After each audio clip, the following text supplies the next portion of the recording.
is Arunava Chaudhuri and you are on my YouTube channel Arunfoot. Today I want to talk about the giants of Kolkata football, especially Mohun Bagan and East Bengal, but also a little bit about Mohammedan sporting. Because over the last few days and weeks, it has been exposed that the times in Indian football, though generally they're very, very difficult, when we look at the top teams in the Indian Super League or generally in the Indian Super League and some of the teams in the I-League, times have changed. And the question is, when will these biggies of Indian football learn their lessons and operate like a professional football team? That's the big question. It shows in the way that the squads have been put together, in the way that coaches are being appointed, in the way the whole thing is being run. That we are in a new era. We are in a different time, and that has to be understood. A club like Bengaluru FC is showing a lot of things on how things need to be done. Mumbai City Football Club is another example, or FC Goa, even the Kerala Blasters with certain problems, but all these clubs have shown that since the advent of the Indian Super League in 2014, that how you run a club, how you manage a club has changed. In Kolkata, the club officials very often are still the starting and the ending point of it. Or, as in the case of Mohun Bagan Supergiant, there are people within the remit of Sanjeev Goenka who are running the club.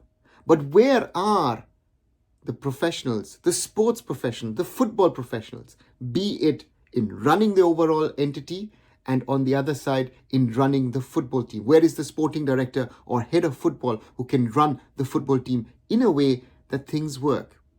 The times are also gone where you can outspend others, bring in players, jumble up a team, and just because of sheer quality, you will beat them. That's what Mohun Bagan Supergiant in their old avatar have been doing over the last few years.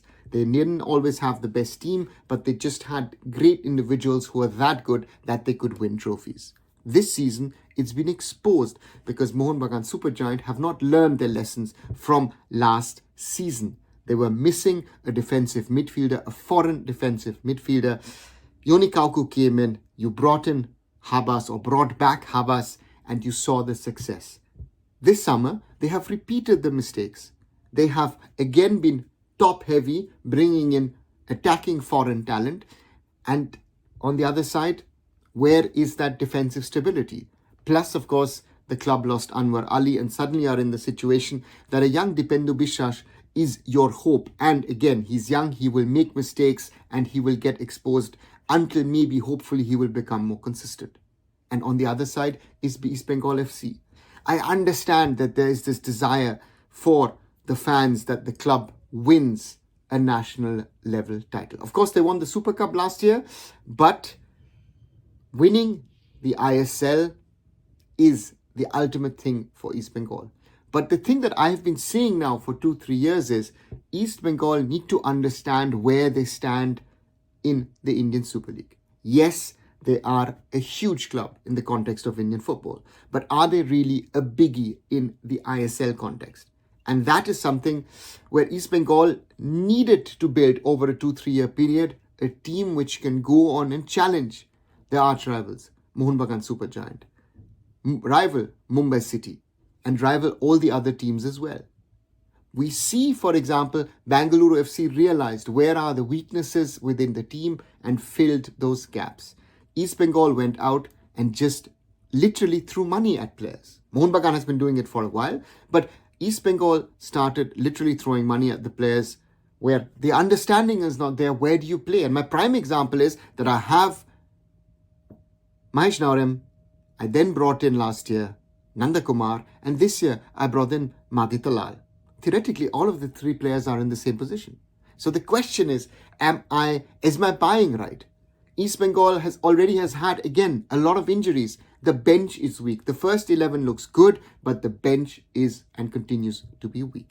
And these are things which someone with a certain understanding of football and a certain understanding of sports management will understand that these are the things that you plug. Is your coach also the right one? I'm recording this video hours after the sacking of Carlos, or rather the resignation of Carlos Quadrat, has been announced by East Bengal FC. So the question is, when will these clubs wake up? When will these clubs realize that it's a new era and you have to run the clubs in a different way? Mohammedan Sporting does come into the mix. At the moment, they are doing well for themselves. They have gotten themselves into the ISL. They are now better at the moment than their two big arch rivals. But again, they have a structural problem. And the question is, when will these three clubs realize that and rectify it? Because at the end of the day, these clubs should be at the forefront of football development, of our future of Indian football. They need to focus on their grassroots, on their youth football, start producing their own players. These are all things which I hopefully will see from these clubs in the future. But again, on the other side, I have certain doubts if that will happen. Let me know, guys, what you think. Do you agree with me? Do you disagree with me? As always, leave your comments below and like, share and subscribe Arunfoot here on YouTube. On my other social medias, visit arunfoot.com, and I'll be back very soon. So Arunava Chaudhuri signing off. Bye for now.